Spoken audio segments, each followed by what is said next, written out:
শুধুমাত্র নবীজির প্রতি দরুদ প্রেরণ করার আমলটাই জিকির হিসাবে সবচেয়ে বেশি করেন, দোয়া হিসাবে যদি এটাই আপনি সারাদিন করতে থাকেন তো আপনার জন্য যথেষ্ট হবে, আল্লাহর কাছে আর কিছু না চাইলেও চলবে। দুরুদ মানে হলো নবীজির জন্য দোয়া করা। ভাই, আল্লাহ তার হাবিবকে রহম করবেন, আপনার আমার দোয়ার দিকে আল্লাহর তাকানোর কোনো ঠেকা আছে?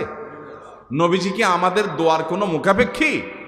কিন্তু আমরা তার জন্য দোয়া করলে ওই চান্সে আল্লাহ তাআলা আমাদের প্রতি অনুগ্রহ করবেন।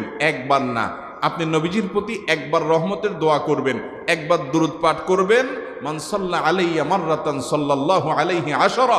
নবীজি সাল্লাল্লাহু আলাইহি সাল্লাম বলেছেন, একবার আমার জন্য তোমরা দোয়া করলে, আমার প্রতি দুরূদ পাঠ করলে, আল্লাহ তাআলা তোমাদের জীবনে 10 বার 10 জায়গায় 10 টাইমস তোমাদের উপরে আল্লাহ তাআলা অনুগ্রহ করবেন। আপনি টেরও পাবেন না কত জায়গায় আল্লাহ অনুগ্রহ করেছেন, আল্লাহ বাঁচাই দিয়েছেন, একটুর জন্য শেষ হয়ে যান নাই। ওই যে দুরূদ পড়ছেন,